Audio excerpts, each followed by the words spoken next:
There's a lot of major American industries that have no big minority ownership, yet we trundle along year after year. Is there something different about media? Is there something different about the downstream effect of that lack of impact that should concern Latinos, people watching this program? Yes, absolutely. The truth is that we learn about who we are as a society, and we learn about different segments of the population by watching TV.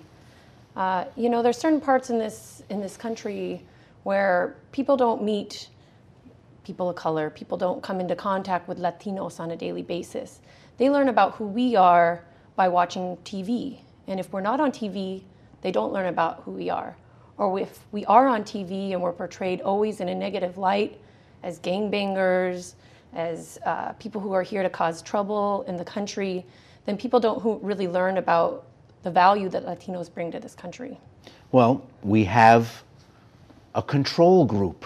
We have, among countries, we're lucky, we have 2 Spanish language networks, so we can see, well, are things different? Obviously, employment is going to be much higher Latino employment because of the need to speak Spanish, but are the portrayals different or better? Is the news coverage different or better? Is the ownership profile different or better?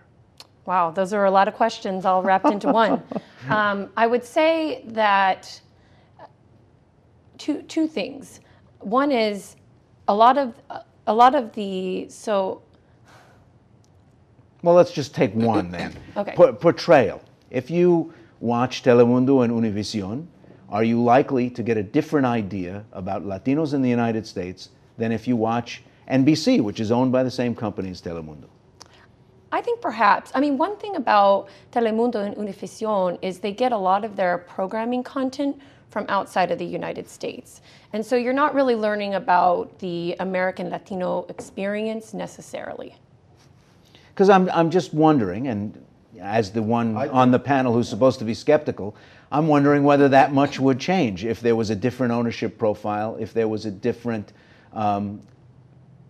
let's say, conviction that Latinos had to be part of the mix. Joe? I would say it just can't. So it just can't be ownership where it's just a couple, because Robert Johnson is a good example, right? He owns BET, but BET has a lot of the same issues you're talking about with portrayal. You look at Telemundo, foreign programming, you're not going to see many Afro Latinos on there, or the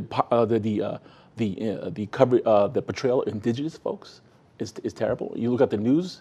It doesn't seem that diverse as well. The same anchor on the evening news looks the same as the NBC news. Every blonde who can speak Spanish is guaranteed a job. Well, I think that ownership is important. I think it's important because the culture of an organization works downstream from the top. And if the top doesn't have the kind of diversity that we're talking about here, television and radio are what make up our national town square. It's where people go to find out what's happening. It's where they go to shop. It's where they go to commune with each other. Much of that is one way, but it's becoming more and more two-way. And if that town square is simply maintained by people who all look, think, talk, and act alike, then they are not representing the totality of the American community. And the strength of the American community is its diversity.